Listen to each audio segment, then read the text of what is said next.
Suppose you throw a hula hoop, which we can model as a thin ring, and there's a spin, and eventually it will stop moving forward and roll back towards you.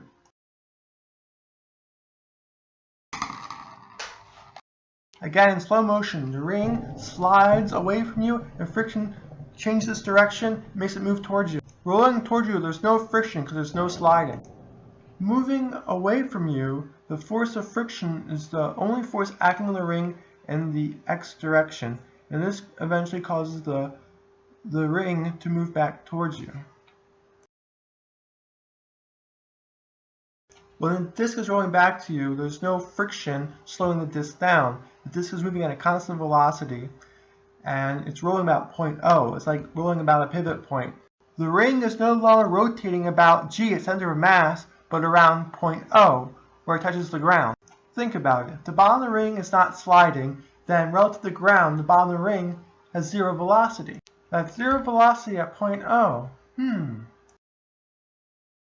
Rolling, the center of mass G will be rotating about point O, like a pivot point, and its angular velocity will be Vg divided by its radius. So we'll no longer be rotating about point G when it's rolling, but about point O.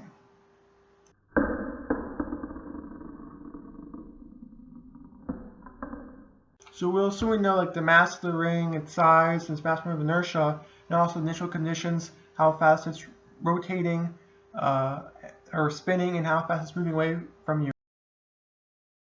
And what we want to find out is how fast the spinning is slowing down, how long it would take for it to stop spinning around its center, and then its final velocity. As there are no more forces acting on it, it has constant velocity. Summing the moments about point G, we have the force of friction times the radius, which is the only moment acting on the ring, equal to the mass moment of inertia times its angular acceleration. Of course, the angular acceleration goes to zero when it stops slipping. Since the angular velocity is slowing down at 4.4 radians per second, and it's spinning at 6 radians per second, in 1.4 seconds, the angular velocity will be zero about its center G.